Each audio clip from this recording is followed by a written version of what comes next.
And it is now time for a pretty darn short edition of the Northwest Indiana Wrestling Action Program. I don't know the count at the moment. I think I'm up to this might be episode 95. I'm pushing 100, which means in a couple of months, I've got to think of something to do for that big 100th episode. Excuse me while I adjust the mic. This might make some noise for you. There, that's it.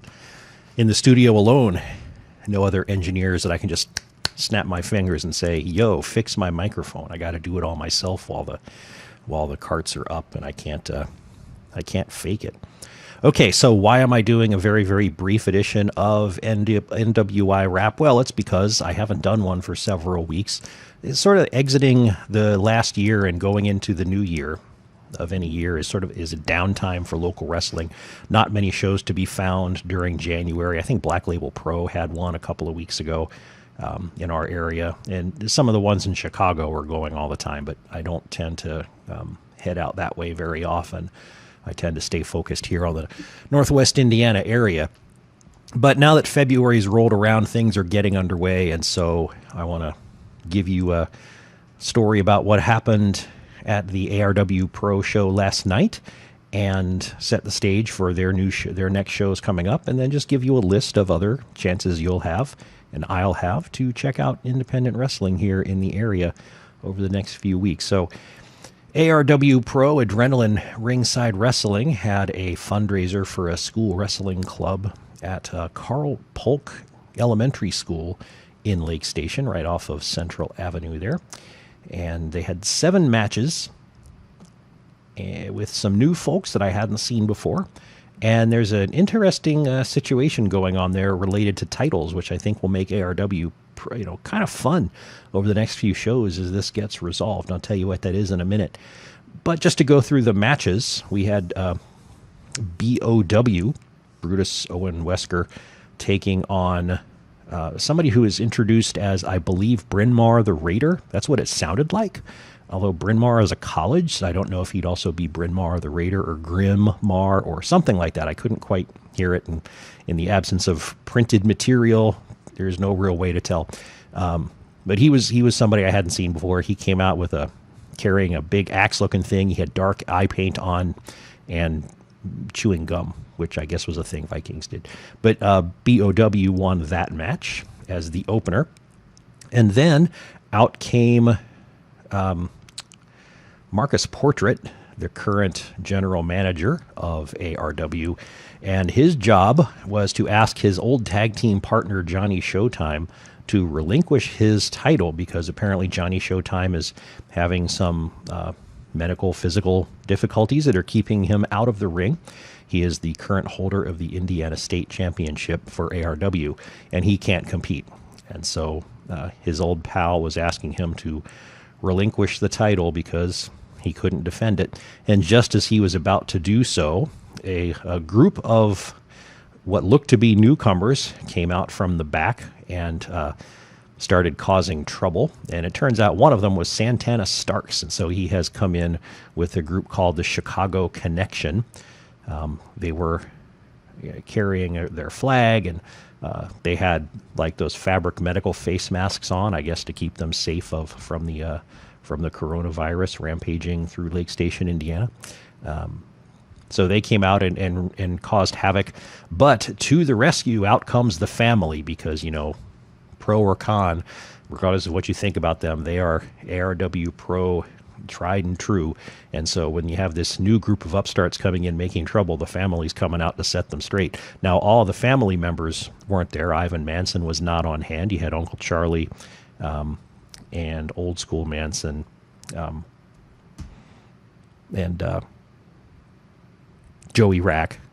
I can't believe I drew a blank on his name for a second because he's actually been here in the studio. But yeah, Rancid Joey Rack was there. And so sort of as a substitute family member, they brought out Willie the Bomb Richardson, who's also from Chicago, so he might have had a history with some of these guys. But Willie turned into a match. Willie Richardson against Santana Starks. Santana Starks won with, obvious shenanigans that were going on. Given the number of people around the ring, there were going to be ref distractions and all sorts of things going on, and Santana Starks took advantage of that to get the win. So it looks like the Chicago Connection is a new group to look out for in ARW.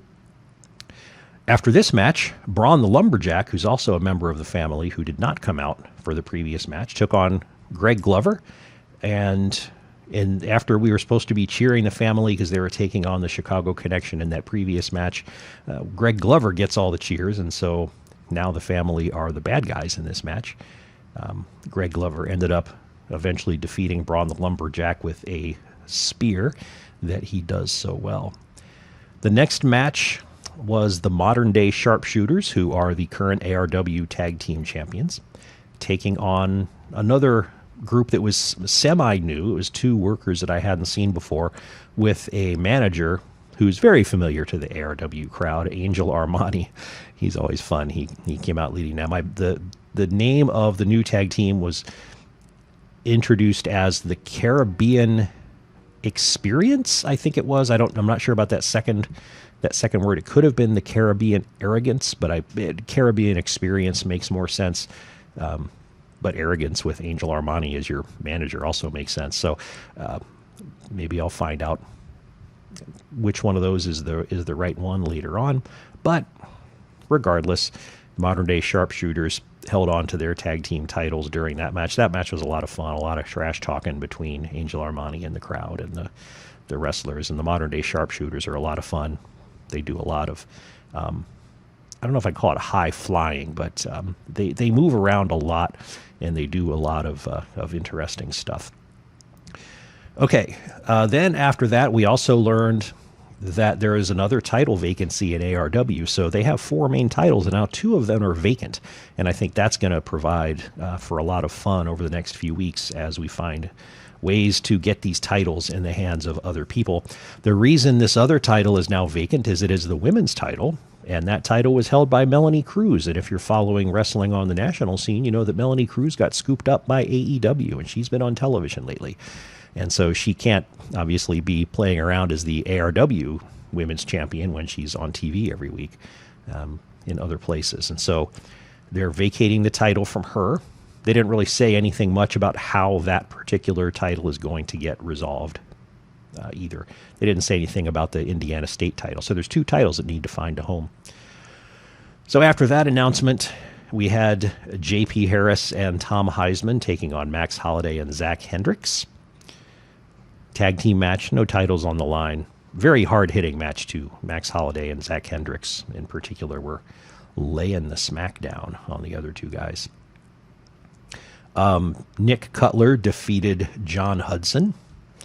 That was a good match between 2 guys that just, they've been around a while and they know what they're doing, so it's always fun to watch people like that go at it.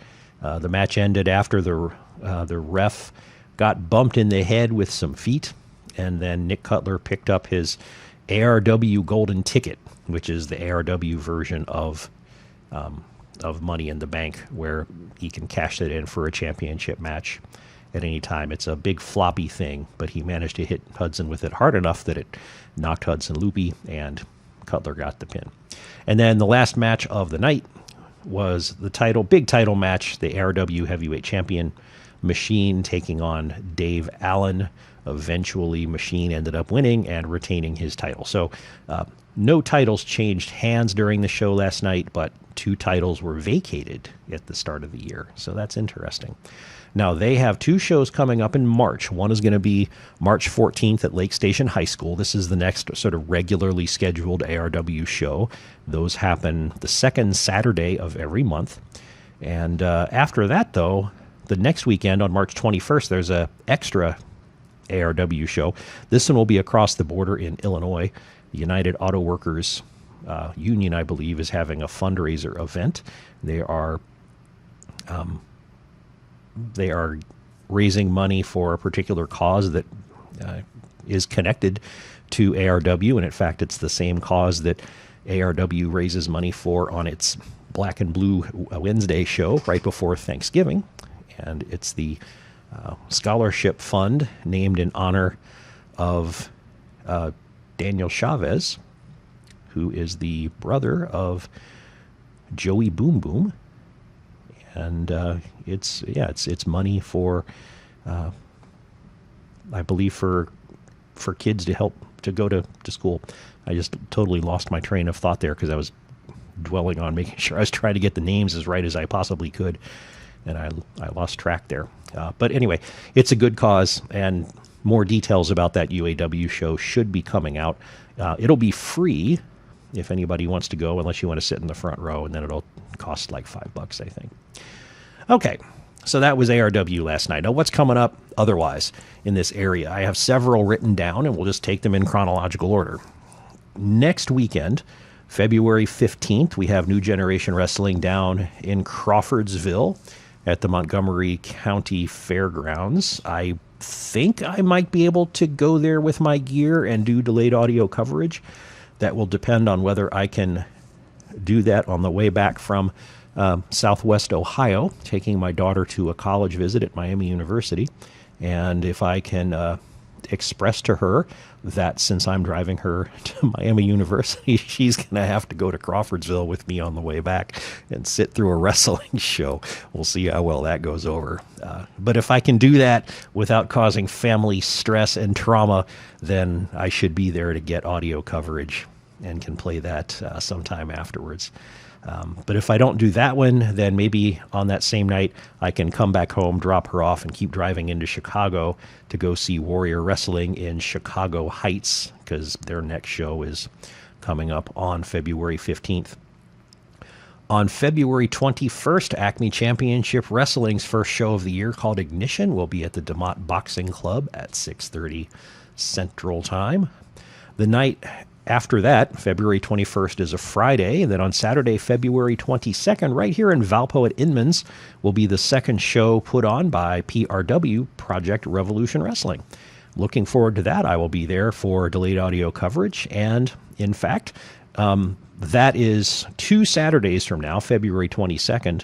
This coming Sunday, a week from tonight, February 16th, their ring announcer, Ariana Jefferson, and used to be champion of PRW, John Francis, are going to come right here to the WVLP studios and talk about PRW and what's been going on there and what we can look forward to at the show and beyond. And I think that will be a lot of fun.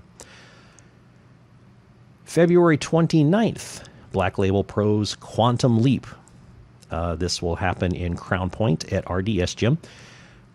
This is an interesting event because it's at 1 p.m. in the afternoon on Saturday, February 29th, and the reason is that AEW is running a show in Chicago that night.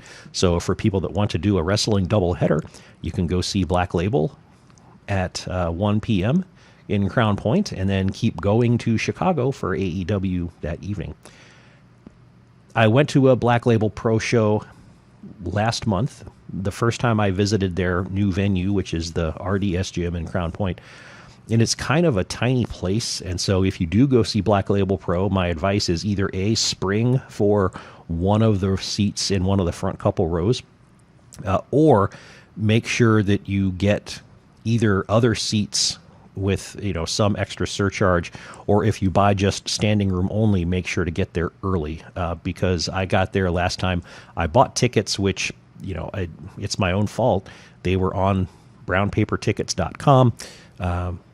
They were listed as general admission / standing room only, and I saw standing room only, and I thought, well, that's probably just the generic catch-all for, open seating, general admission. So I didn't think anything of it. When I got there, I found out that, nope, it meant standing room only, and so I ended up standing through most of the show. There were some seats in front of me, though, and so I've got to look more closely next time whether that maybe I was able to sit in that area if I'd gotten there sooner in order to grab some or not. But anyway, just be alert to that. If you like to sit, then make sure you're paying close attention when you're buying those Black Label Pro tickets. March 14th, like I said, ARWPRO is running their next show at Lake Station High School. Also on March 14th, if you want to go the other direction, Honored Pro Wrestling is running a show called The Ascension at the Arena in Elkhart, Indiana. I don't know if the Arena is a place called the Arena or if it's just, their generic name for the place that they usually run. It just said the Arena on the show flyer that I saw on Facebook. March 21st, Backbreaker Wrestling finally starts up again in 2020 at Winner Takes All. That event is at 6:30 p.m. Central. That'll be Saturday, March 21st in Griffith, Indiana. All these things are listed on Facebook, and you can find information there. And then finally, April 4th, Chicago Championship Wrestling is coming out to Michigan City's American Legion Post 451 for a television taping. Apparently, they're going to have events on Amazon Prime Video, and so they're going to be taping one of those events on April 4th. And hopefully between now and then, I'll see more information about that and can let you know what's going on. And there, just in under the wire, 9:59. Unless you're listening to the replay of this show happens Wednesday night from 10 to midnight, so you can hear it again or listen to anything you didn't catch the first time around. But that about wraps it up here. So I'm going to turn you back over to generic WVLP automated programming. This is Ken the Metal Professor. You've been listening to Mostly Metal and the Northwest Indiana Wrestling Action Program.